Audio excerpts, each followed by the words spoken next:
Don हो गए मौन और माफिया का हो गया काफिया।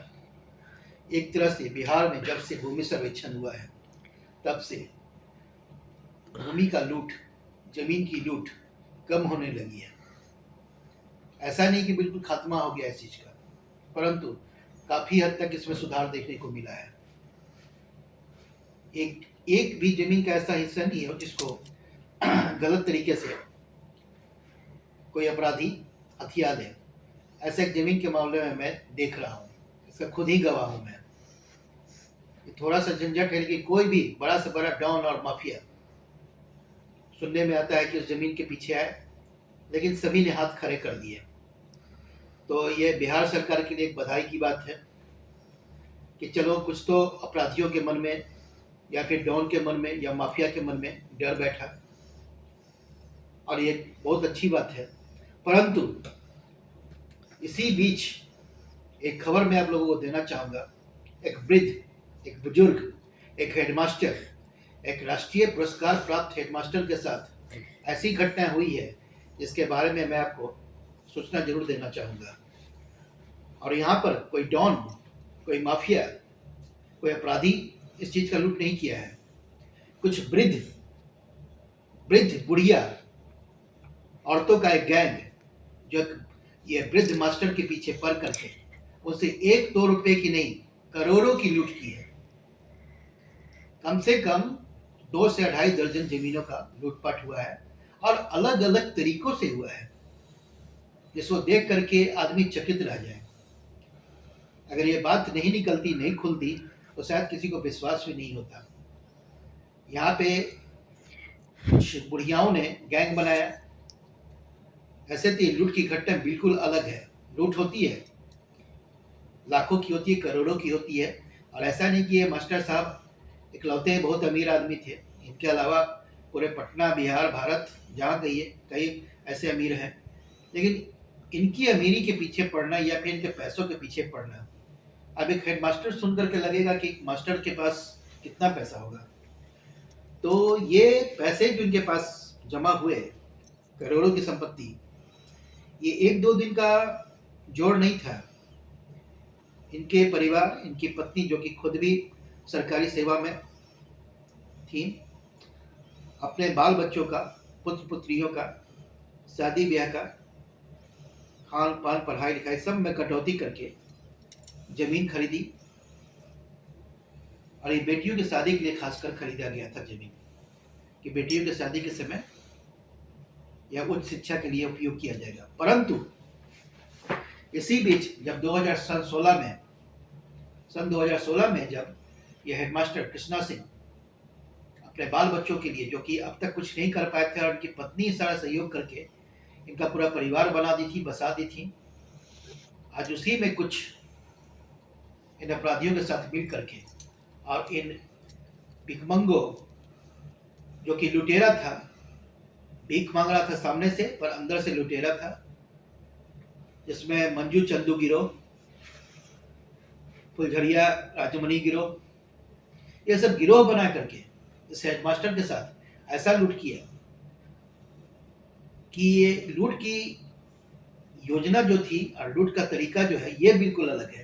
लूट तो लाखों की, करोड़ों की कई बार हुई, कई घोटाले भी हुए, पर इस लूट का तरीका बिल्कुल अलग है। पूरी कहानी तो मैं भी नहीं बताऊंगा, पूरी सच्चाई भी नहीं बताऊंगा, वैसे मेरे वीडियो पे डाला हुआ है। सिर्फ इसमें थोड़ा सा बता रहा हूँ। एक ऐसे एक हेडमास्टर जो कि 3 विषयों से एमए किए हुए थे, ट्रिपल एमए थे, बिहार राज्य प्राथमिक शिक्षक संघ के पटना के सेक्रेटरी भी रह चुके थे, एलएलबी किए हुए थे, वकालत की डिग्री थी, वकील भी थे। उसके अलावा सन 1988 में उन्हें राष्ट्रीय पुरस्कार तक प्राप्त हो चुका था।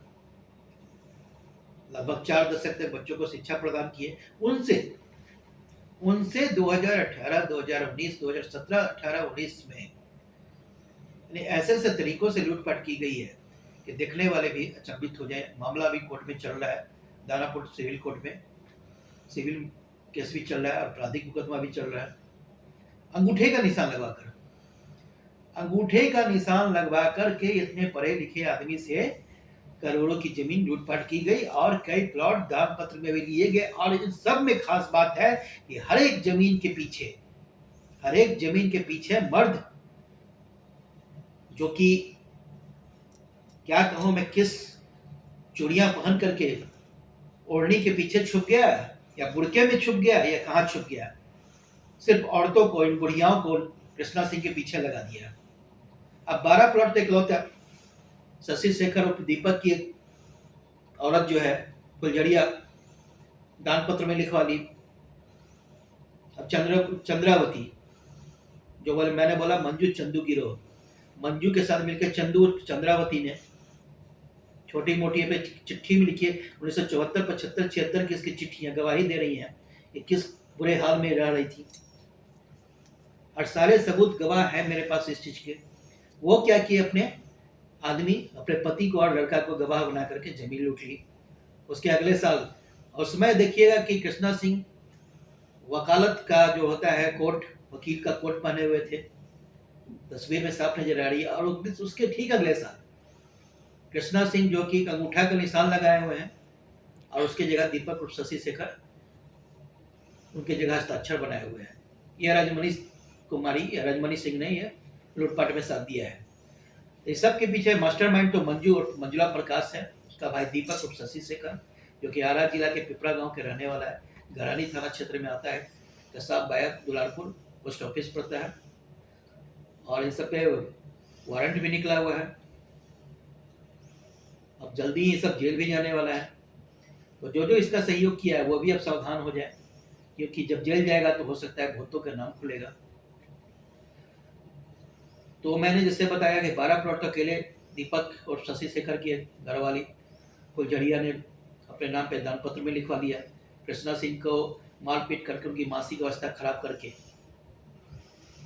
उस खराब मानसिक अवस्था का फायदा उठा करके ठीक उसके अगले साल चंद्रावती अपने आदमी को और लड़का को गवाह बना करके लिखवा दी, और उसके ठीक अगले साल रजमनी सिंह अंगूठा का निशान लगवा कर लिखवा दी।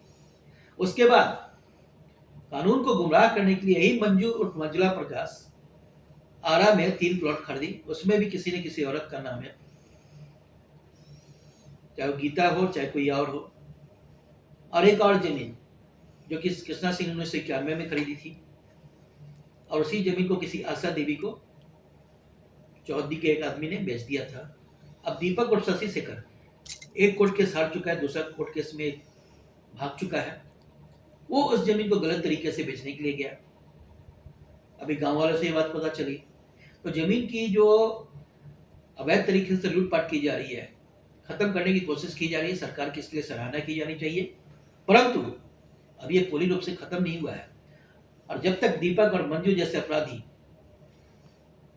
इस तरह का काम करते रहेगा, सरकार सफलता प्राप्त नहीं कर सकेगी पूरी तरह से। और रही बात थी मंजुला प्रकाश और दीपक और शशि शेखर, दोनों भाई बहन हैं रिश्ते में, तो इन लोग का आपराधिक रिकॉर्ड बहुत खराब है, पूरा खानदानी अपराध में डूबा हुआ एक तरह से अगर कहा जाए। ये मंजुला प्रकाश सन 2002 का दिसंबर महीने का अखबार देख लिया जाए, पहले सप्ताह का, ये अपनी ही लड़की का, इसकी लड़की ममता का जहर खाकर आत्महत्या करने का खबर आया था। और गांव वालों के बयान से पता चलता है कि ये जहर का इंजेक्शन मंजुला प्रकाश खुद अपने अवैध संबंधों को छुपाने के लिए अपनी लड़की ममता को जहर का इंजेक्शन देके मार दी थी। और दीपक और शशि शेखर, उसके बहनोई नारायण, जो कि खगड़िया में काम करता था पहले, इस सब का आपराधिक रिकॉर्ड देखा जाए तो यानी कि अखबार कम पड़ जाएंगे। दीपक का ममेरा भाई बद्री नारायण, बेला गांव का रहने वाला, रामेश्वर, हत्या का आरोपी था जमीन विवाद में ही। उसका एक भाई केदारनाथ राय, जो कि गलत तरीके से जाली कागज बनवा करके नौकरी लिया था। जब खंगाला जाएगा तो पता नहीं और कितने अपराध निकलेगा इस सबका। तो सरकार को इन अपराधियों को जल्द से जल्द अंदर करके सलाखों के पीछे भेजना चाहिए, ताकि किसी भी तरह का अपराध ना हो, जमीन की लूटपाट ना हो, और समाज के आदमी समाज में खुशहाल रह सके।